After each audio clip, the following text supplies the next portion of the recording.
Hi everyone, and welcome back to my channel, Luna Ray. I'm Angela, and today on my channel I'm going to be showing you how I make my intention candles. Now if you are looking for DIY spiritual workings, then this is the spot. I absolutely love to make my own candles, my own lotions and soaps, body butters. I absolutely enjoy doing those things and blessing those items so that they have intention when I'm using them, and I am in a sense enchanted when I am wearing those items. So anyway, as we are entering the fall winter season or the shadow season, I find that I actually love to make fresh intention candles. My go-to candles for this time of year is house blessing and protection candles, so that's what I'm going to be showing you today. So if you're interested in seeing my process, then stay tuned because I'm about to show you everything. Here are a few things that I like to use when making my intention candles. I love working with 100% beeswax beads. They work really well when you have to do the double boiler process. This is what I use to do my double boiler process, just a regular pot and a glass measuring cup, something that is safe to put in boiling water. I use a mortar and pestle to ground my herbs. I have wooden wicks, something I like to use in place of the standard wick that you can use for candles. You can do either one, but I love working with the wooden type of wick.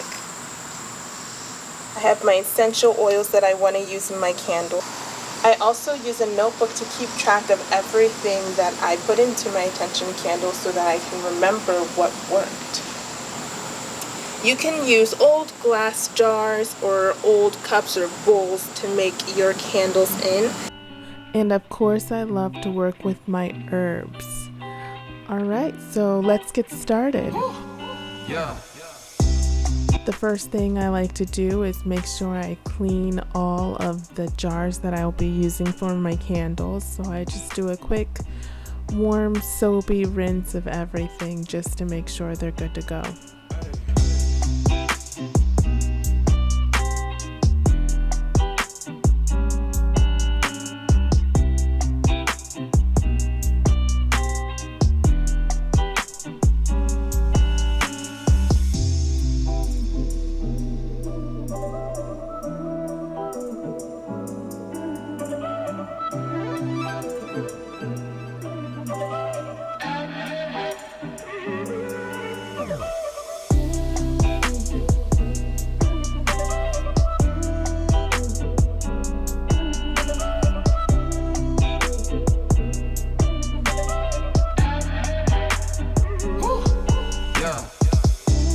So here I'm just getting my double boiler process set up. I'm filling my pot with water.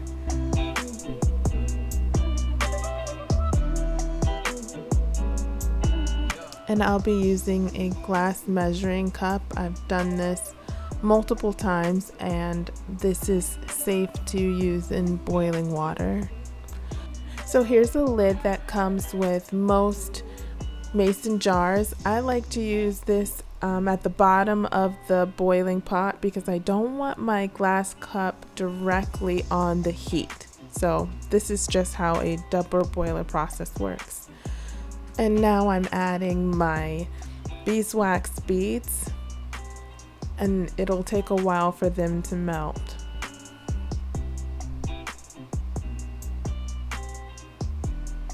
So while this is taking a minute to melt, I'm just showing you ways that you can color your wax. You can use those little white squares or these black squares. This can change the color of the candles that you're making.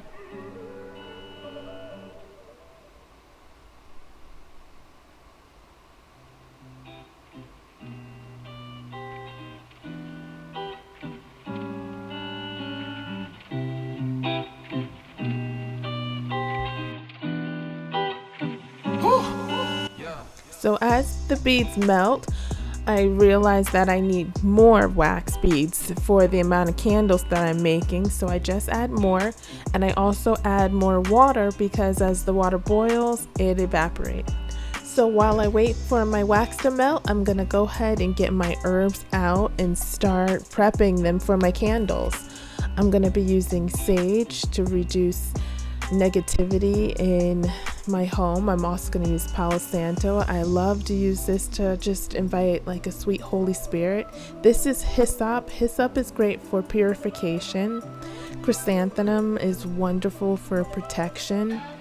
Kind of want to just protect my sacred space as I'm also getting rid of negativity and blessing my space. I want to protect what I'm doing. Bay is great for protection as well. So I'm definitely going to add that.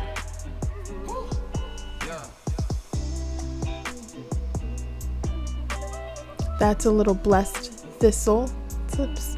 It's a blessing herb I love to add to my house blessing candle. This is copal resin. I love adding frankincense, copal, and myrrh to my house blessing candle. I feel like those are just great resins that were used over thousands of years that really kind of invite that Holy Spirit and just God's loving energy into our space. And here I'm adding elderberry. This will incorporate the sweet wisdom of our ancestors into the mix as well.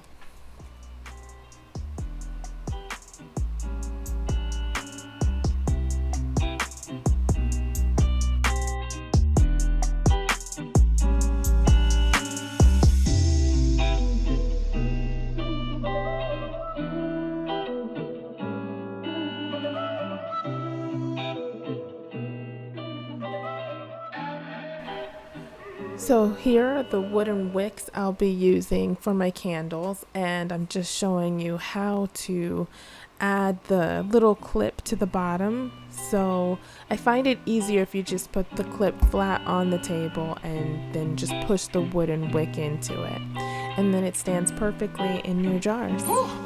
Yeah.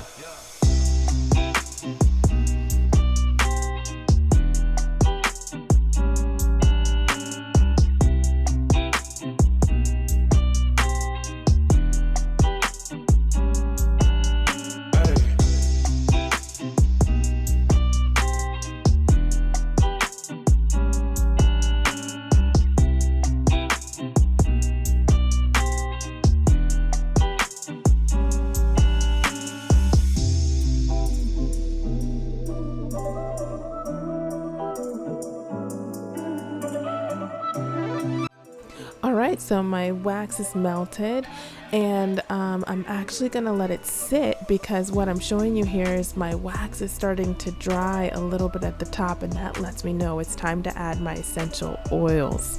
So I'm adding sage, Palo Santo. I'm also adding frankincense and sandalwood essential oils to this candle, and I add a lot. I love to keep smelling it as I'm adding it, and I'm gonna have to stir it because like I said, it's a little bit on the cooler side, but if it's on the cooler side, that means that you're actually going to retain the scent of the essential oils that you're adding. So you kind of want to get it as cool as you can before you add your essential oils. And then it's time to pour it into the candle. Now what I like it to do, and you don't have to do this, but I just like to add just a little bit to cover the herbs at the bottom, just to make sure those herbs actually stay at the bottom. I just like to have my herbs at the base of my candle so that I'm ensuring that their magical properties are continually rising through the candle.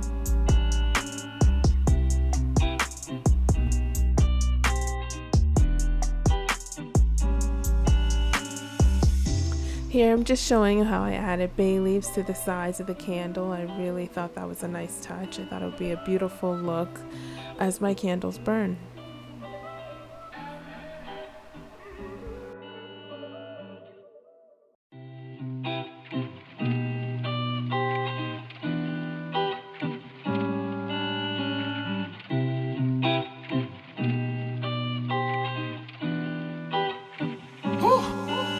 So here you see the candle is starting to dry but isn't completely solid. So now's a good time to add herbs to the top of my candle.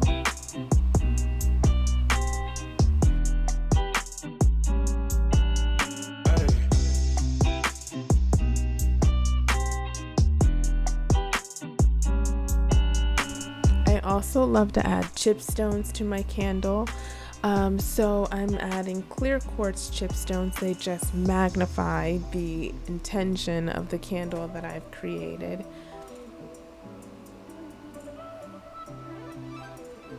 And I like to press them in just a little bit. I mean, it kind of disrupts the pretty solid surface, but I'm not looking for a pretty candle.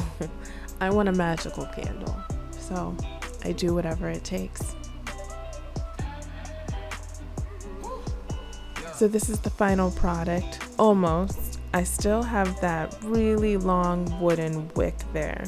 So the last step I need to make is go ahead and cut off that wooden wick. Just maybe an inch or so, maybe a half an inch to an inch away from the top of the wax. Just be real careful if you're using a knife. The scissors wouldn't have worked there.